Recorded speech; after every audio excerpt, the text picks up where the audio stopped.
और विभागों के वरिष्ठ अधिकारीगण,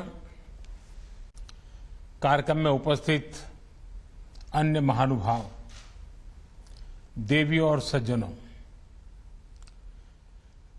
करप्शन से जुड़ी नई चुनौतियों के सार्थक समाधान तलाशने के लिए आप सब सरदार वल्लभ भाई पटेल के सानिध्य में महामंथन के लिए जुटे हैं। सरदार पटेल ने हमेशा गवर्नेंस को भारत के विकास का, जन सरोकार का, जनहित का आधार बनाने को सर्वोच्च प्राथमिकता दी थी। आज हम भारत की आजादी का अमृत महोत्सव मना रहे हैं। आने वाले 25 वर्ष यानी इस अमृत काल में आत्मनिर्भर भारत के विराट संकल्पों की सिद्धि की तरफ देश बढ़ रहा है। आज हम गुड गवर्नेंस को एक प्रकार से good governance, pro people, proactive governance को सशक्त करने में जुटे हैं। ऐसे समय में आप सभी साथियों की कर्मण्यता, कर्मशीलता सरदार साहब के आदर्शों को मजबूत करने वाली है। साथियों, हमारे यहां शास्त्रों में कहा गया है, न्यायमूलम सुराज्यम स्यात्, यानी सुराज्य तभी संभव है जब सभी को न्याय मिले। भ्रष्टाचार, करप्शन, छोटा हो या बड़ा, वो किसी न किसी का हक छीनता ही है। ये देश के सामान्य नागरिक को उसके अधिकारों से वंचित करता है, राष्ट्र की प्रगति में बाधक होता है और एक राष्ट्र के रूप में हमारी सामूहिक शक्ति को भी प्रभावित करता है। आप सभी साथियों पर, जिन संस्थानों से आपका संबंध है, उन पर करप्शन रूपी अन्याय को खत्म करने की बहुत बड़ी जिम्मेदारी है। आज आपको सरदार पटेल जी की छत्रछाया में और माता नर्मदा के तट पे अपने संकल्प को फिर दोहराना है। देश के प्रति अपने दायित्वों के एहसास को नई ऊर्जा से भरना है।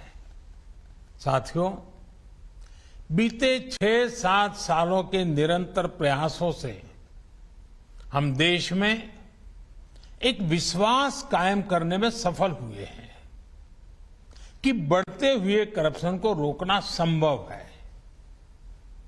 आज देश को ये विश्वास हुआ है कि बिना कुछ लेन देन के, बिना बिचौलिए के भी सरकारी योजनाओं का लाभ मिल सकता है।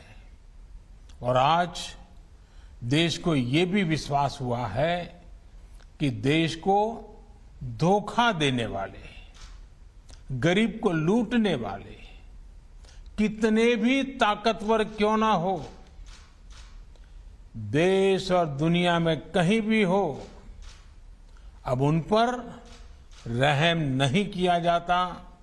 सरकार उनको छोड़ती नहीं है। साथियों, आप भी जानते हैं कि भरोसा इतनी आसानी से कायम नहीं हुआ है।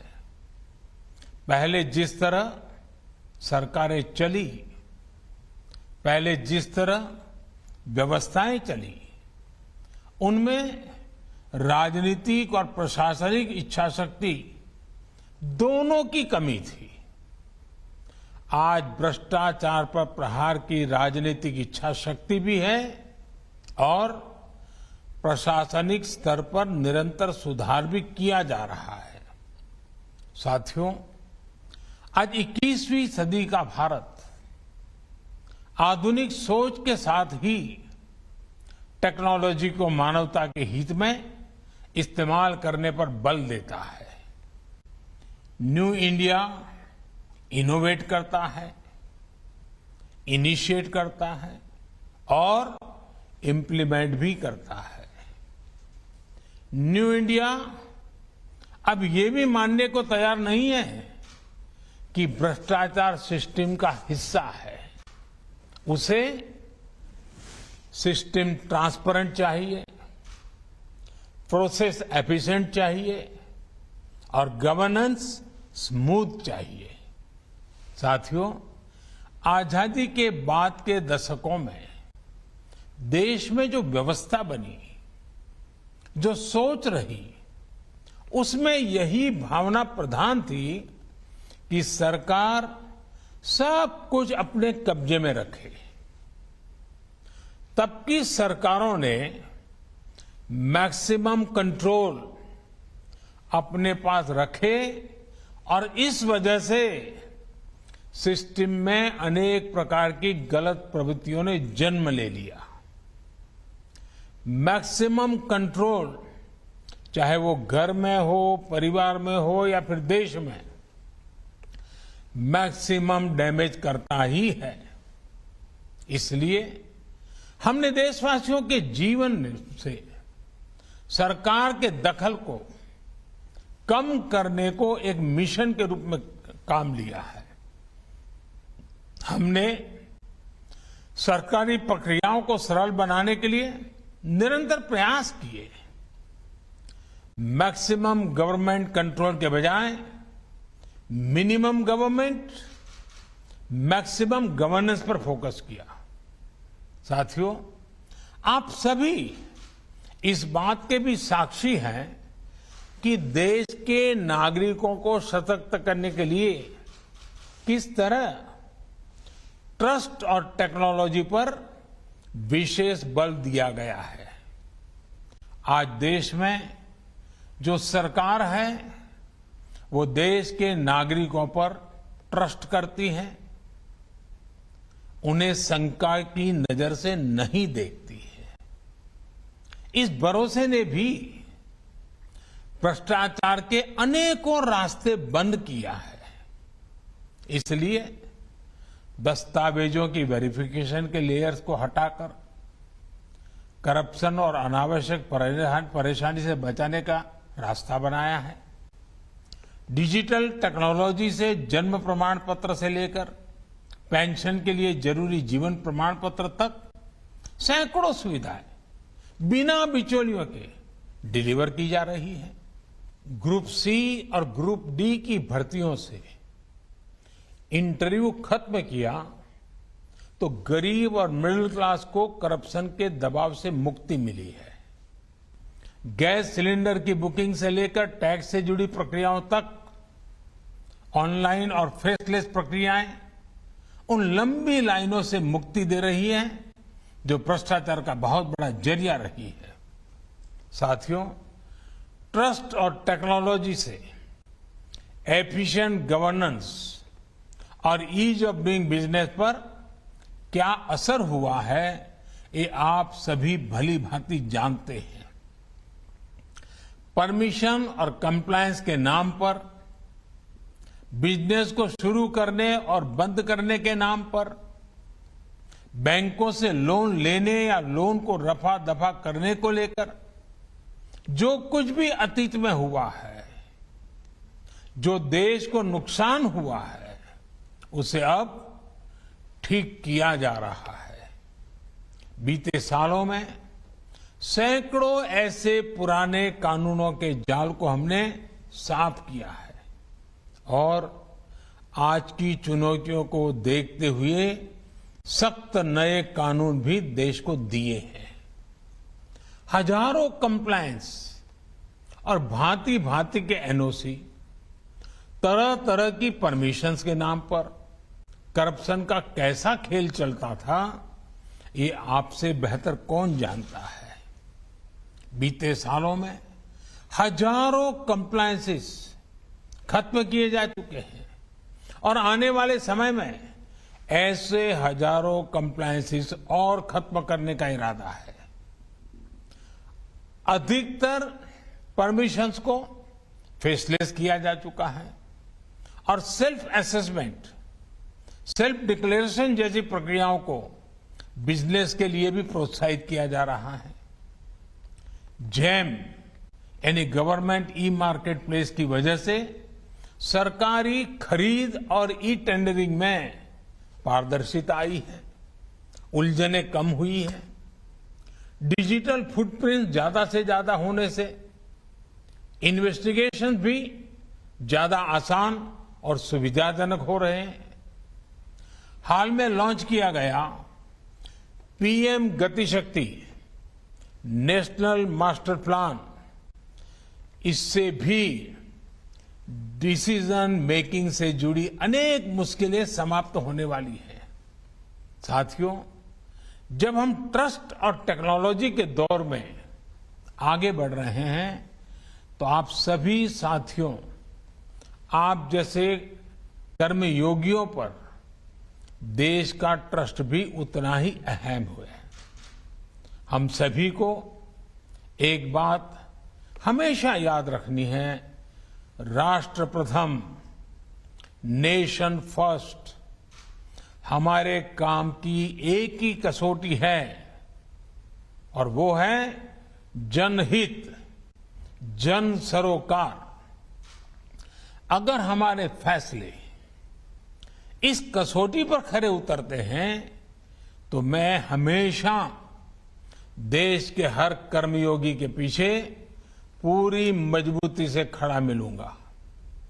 सरकार ने सख्त कानूनी रास्ते बनाए हैं, उनको लागू करना आपका कर्म है, लेकिन कानून की ताकत के साथ ही उचित व्यवहार के लिए प्रोत्साहित करना, मोटिवेट करना, ये भी उतना ही जरूरी है। साथियों, आमतौर पर आपका काम तब शुरू होता है जब कोई घोटाला, भ्रष्टाचार, अनियमितता हो जाती है। मैं आपसे एक और विचार साझा करना चाहता हूं। ऐसा क्यों नहीं हो सकता कि हम प्रिवेंटिव विजिलेंस पर काम करें?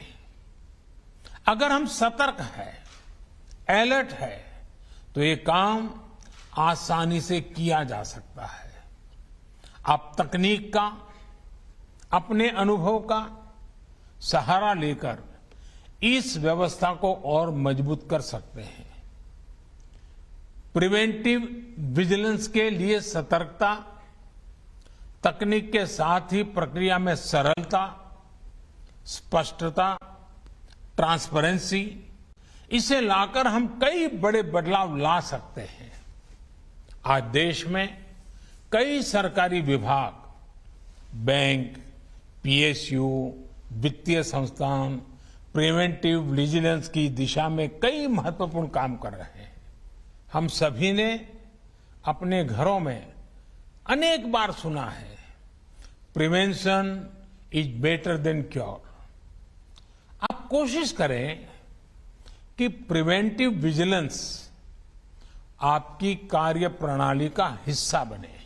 इससे एक तो आपका काम आसान होगा, दूसरा देश के समय, संसाधन, शक्ति को बचाया जा सकेगा। मुझे बताया गया है कि इसे देखते हुए सीबीसी ने अपनी नियमावली में कुछ सुधार किए हैं। इस रूल बुक में ई सतर्कता पर एक अतिरिक्त अध्याय जोड़ा गया है। अपराध करने वाले तो हर महीने, हर दिन नए नए तरीके खोज लेते हैं। ऐसे में हमें उनसे 2 कदम आगे ही रहना है।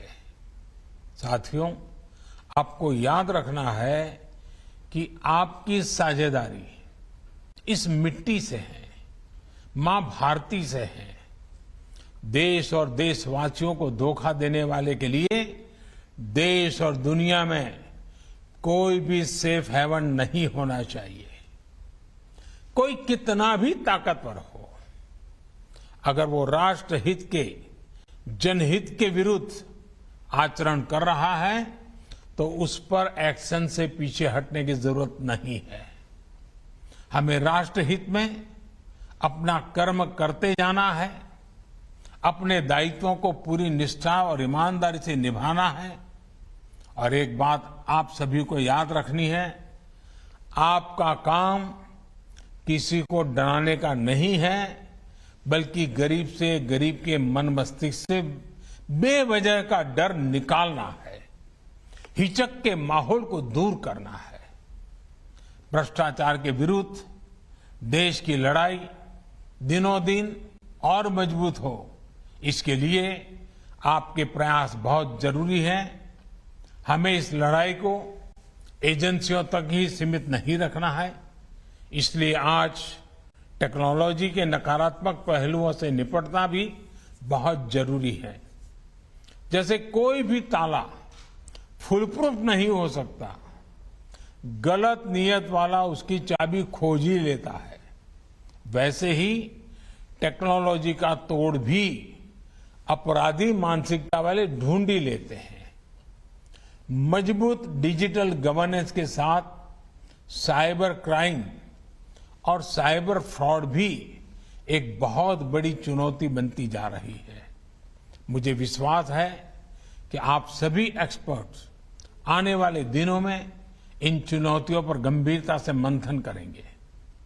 एक और आग्रह मैंने 15 अगस्त को लाल किले से भी सरकारी विभागों के उसके नियमों और प्रक्रियाओं की समीक्षा को लेकर किया था। मैं सीबीसी और सीबीआई सहित सभी एंटी करप्शन संस्थाओं और संस्थाओं से भी कहूंगा कि आपके यहां जो दशकों से चली आ रही ऐसी प्रक्रियाएं हैं जो नए भारत की नई सोच के आड़े आती है, उनको हटाया जाए। नए भारत की नई सोच और नए संकल्पों के लिए इससे बेहतर समय और क्या हो सकता है। देश आजादी का अमृत महोत्सव मना रहा है। आप भी इस महायज्ञ में अपने प्रयासों के साथ जुट जाइए। आप वो लोग हैं जिन्हें सिस्टम की बारीकियां ये भी पता है और वो कमियां भी पता है जहां से भ्रष्टाचार पनपता है। करप्शन के लिए जीरो टॉलरेंस की न्यू इंडिया की नीति को आपको दिनों दिन मजबूत बनाना है।